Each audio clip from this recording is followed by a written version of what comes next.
So everybody loves red velvet. So I figured, why not finish the Christmas dinner with a red velvet bundt cake filled with cream cheese, topped with this white glaze and some candied cranberries and little branches of rosemary to give it that holiday season decoration. I think it's gonna look perfect, so let's start. First, mix a hot coffee with the cocoa powder. It needs to be hot, as cocoa powder dissolves better in a hot liquid. Plus, coffee enhances the chocolate flavor and aroma. Set it aside and let's continue with the rest of the batter. Now let's mix the oil, melted butter, and sugar.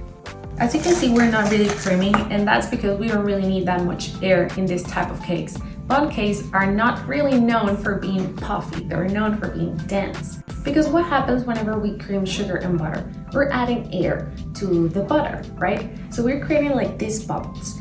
And then when our baking powder, and in this case our baking soda, start acting, they release gas. And this gas gets trapped in these little bubbles, and it helps the product rise.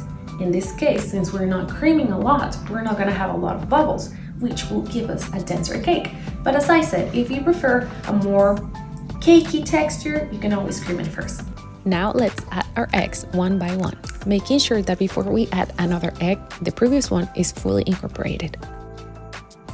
Then let's add the buttermilk and the coffee mixture. Mix well, and now let's sift the flour, baking powder, baking soda, and salt so they can join this batter.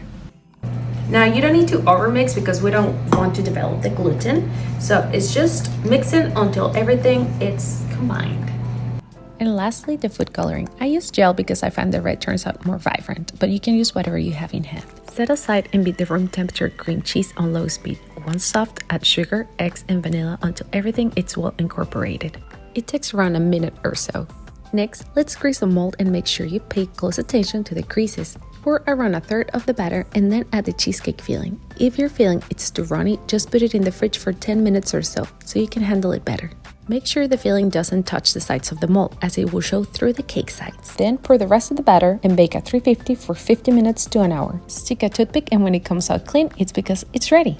And we're gonna let cool down completely. Moving on to the glaze, let's mix the sugar, butter, milk, and vanilla until we get a silky mixture and set aside. It couldn't be easier.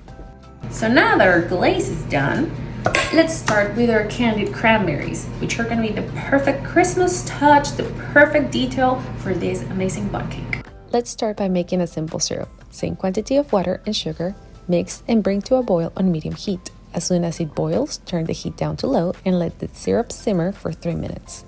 Look at the consistency. It's still runny, but it has some thickness. Turn the heat off, and now it's time to stir in the cranberries. Fully coat them with the syrup so the sugar sticks to them. Spoon out the cranberries from the syrup, trying to get the least amount of syrup, and transfer to a rack or a sheet pan lined with parchment paper and let dry for 40 minutes. It's been 40 minutes, so let's sprinkle some sugar and roll the cranberries in it. Add the sugar in little batches and roll. Repeat the sugar coating and rolling until the cranberries are completely covered in sugar.